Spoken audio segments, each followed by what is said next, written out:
According to most advocates of the idea that we live on a flat Earth, there is no such thing as gravity. I find it to be something impossible to agree with. First of all, the moon, our moon. What holds it in its orbit? No matter how large or small the moon is, no matter how close or how far it is from the Earth, it moves with a certain speed, trying to get away from our planet. There is obviously something invisible which doesn't allow the moon to fly away from the Earth. Invisible because we can see no cords or chains or rods connecting the Earth and the moon. Physicists call this invisible something the force of gravity.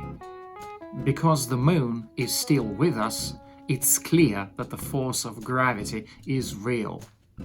The invisible nature of gravity is mentioned in the book of Job, chapter 26, verse 7.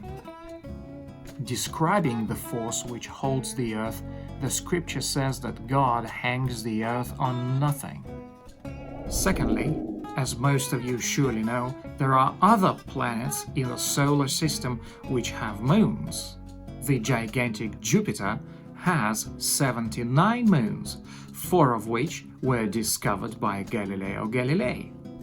The 4 Jovian moons can be easily seen through a modestly expensive telescope. For example, here is a picture of Jupiter with the 4 Galilean moons clearly visible. This picture was taken using this Meade LX200 10-inch telescope. If you trouble yourself with observing the 4 moons, you will not fail to notice that they do orbit Jupiter. And why don't they fly away from Jupiter? Because there is the same invisible something. That's the force of gravity, which pulls them towards Jupiter. It would be only logical to assume that the same force which holds our moon also holds the 4 moons near Jupiter.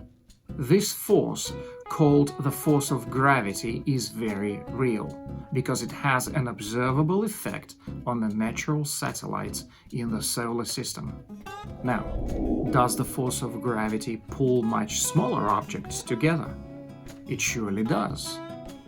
At the close of the 1700s, Henry Cavendish carried out an experiment. The experiment showed that balls made of lead were attracted to each other. The lead balls did not pull on each other electromagnetically, yet Cavendish registered a movement of the small balls toward the larger ones.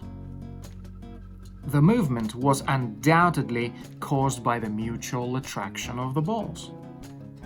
And notice, if you will, that the force of gravity in the Cavendish experiment acted in the direction parallel to the ground.